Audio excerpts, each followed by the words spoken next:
Thirdly, in verse 8, we find His right statutes that rejoice our hearts. It's the Word of God giving us the divine direction. Statutes is a synonym for directions. Have you ever tried to find your way and you roll the window down and stop and ask someone, do you know where such and such is? Now, I learned a lesson. You never ask that, in New York City, because they will purposely try and get you lost. They'll say, oh, yeah, and if you want to go over here, to Long Island, they'll send you back, to Philadelphia on purpose. I think they glee in that. But this, if you ask God directions, His statutes or His precepts rejoice our heart because they're always right. He always takes us to the place that we're looking for. And He always tells us, it says here, the precepts or the statutes or the divine directions of the Lord, they're right.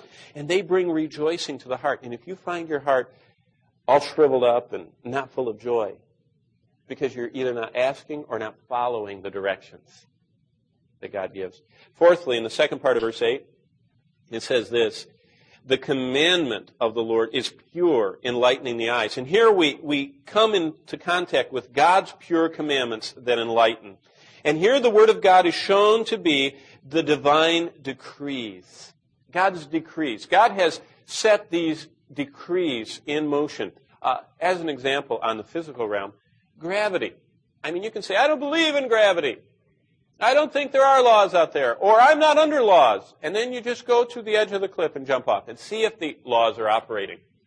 God says, I have put eternal decrees out. And your eternity is based on whether or not you will conform your life to my decrees, whether you will submit to them. And what happens if we do?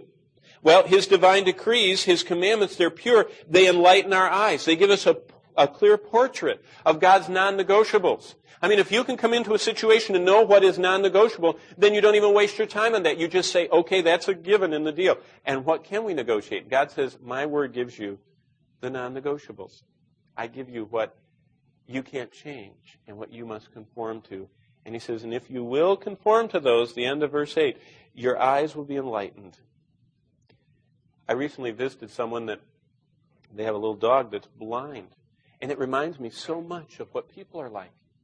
This little dog, it's so sweet. He's looking for his master, and he can't see. And so, bump, his head would hit the leg of the chair. And so it would turn, bump, it would hit the edge of the wall. But it kept looking for that voice, or kept trying to find its master's voice, and then finally jumped up in the chair. Well, a lot of people go through life like that. They're blind, they've never had their spiritual eyes opened, or maybe they have, but they're not looking into the law of God, and they're just bumping into stuff, and they go, oh, what was that? Oh, what was that?